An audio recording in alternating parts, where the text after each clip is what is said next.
রাজ্যের মুখ্যমন্ত্রী মমতা ব্যানার্জি সোমবার ফুরফুরা শরীফ থেকে নিজেকে ধর্মনিরপেক্ষ ব্যক্তি হিসেবে উল্লেখ করলেন। খারাপ লাগে এটাই, কমেন্টস করেছে এটা কি ভোটের সমীকরণ? আমি তাদের বলি, আমি যখন কাশী বিশ্বনাথে যাই এই কোয়েশ্চেনটা করেন না, আমি যখন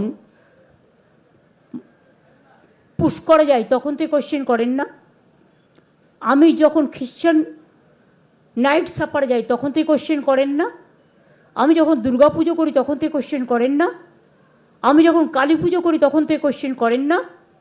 আর জেনে রাখুন, আমি খ্রিশ্চানদের ফেস্টিভ্যালেও যাই, আমি ঈদ মোবারকেও যাই, আমি ইফতার নিজে করি এবং রোজাতেও যাই, ইফতারেও যাই, ঈদেও যাই। আমি পাঞ্জাবিদের গুরুদ্বারেও যাই, গুজরাটিদের ডান্ডি নাচেও যাই, দোল পূর্ণিমাতেও যাই, মহাবীর জৈনের কাছেও যাই। আমি মনে করি বাংলার মাটি সম্প্রীতির মাটি, সাম্প্রদায়িক সম্প্রীতির মাটি। মুখ্যমন্ত্রী এদিন তার ভাষণে বললেন যে তিনি নিজে যেমন একজন হিন্দু হয়ে দুর্গাপুজো কালী পুজো করেন, ঠিক তেমনই খ্রিস্টানদের উৎসবে পাঞ্জাবিদের গুরুদ্বারে, গুজরাটিদের ডান্ডি নাচে যান এবং মুসলমানদের ঈদ মোবারকে যান, রোজাতে যান, এমনকি নিজে ইফতার করেন। আসলে ইসলামী ক্যালেন্ডারের নবম মাসে রমজান পালন করেন মুসলমান সম্প্রদায়ের লোকেরা, আর এই রমজান মাসে রোজা পালন করেন মুসলমানেরা।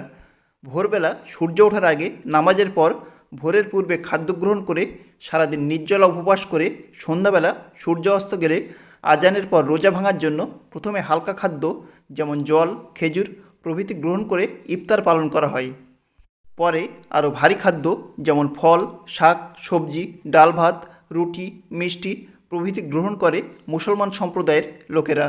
মমতা ব্যানার্জি এদিন ফুরফুরা শরীফ থেকে বললেন যে তিনি নিজেই ইফতার করেন, কিন্তু ইফতার করতে গেলে তো সারাদিন নির্জলা উপবাস থেকে রোজা পালন করে সূর্য অস্তের পর আজান দিয়ে উপবাস ভঙ্গ করাই হলো ইফতার পালন করা। কিন্তু মুখ্যমন্ত্রী কি করে ইফতার পালন করেন? তবে কি তিনি রমজান মাসে সারাদিন নির্জলা উপবাস থেকে রোজা পালন করেন? এই প্রশ্ন তো থেকেই যায়।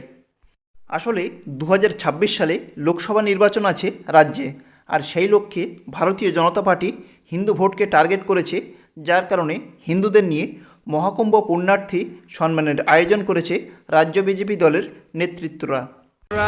নিউ টাউন, সল্টলেক, কলকাতা আশপাশে যারা আছেন পরিচিত তাদেরকেই ডেকেছি আমরা, কারণ এই যুগান্তকারী একটা যে মহা কুম্ভ হলো, যুগ পরিবর্তনের কুম্ভ, যে মানুষরা গেছেন ওখানে, তারা যে অনুভূতি নিয়ে এসেছেন, আমরা চাই এটা ভারতবর্ষের তথা বিশ্বের মধ্যে পরিবর্তন আনুক, সবার মনের পরিবর্তন হোক, জীবনের পরিবর্তন হোক।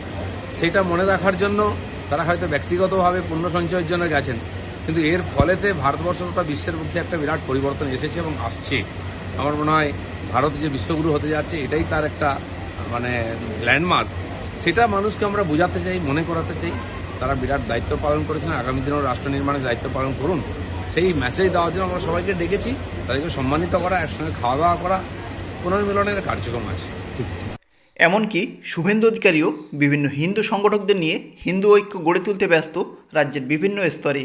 অপরদিকে তৃণমূল দল তাদের মূল টার্গেট হিন্দু ভোটের পাশাপাশি মুসলমান ভোট, যার কারণে দীর্ঘ 9 বছর পর হুগলির ফুরফুরায় গিয়েছেন মমতা বন্দ্যোপাধ্যায়, যেখানে তিনি মঞ্চ থেকেই ঘোষণা করেছেন পীরজাদা আবু বকর সিদ্দিকীর নামে ফুরফুরায় একটি পলিটেকনিক কলেজ তৈরি হবে, একটি হসপিটাল তৈরি হবে এবং একটি বাসস্ট্যান্ডের নামকরণ করা হবে পীরজাদা আবু বকর সিদ্দিকীর নামে।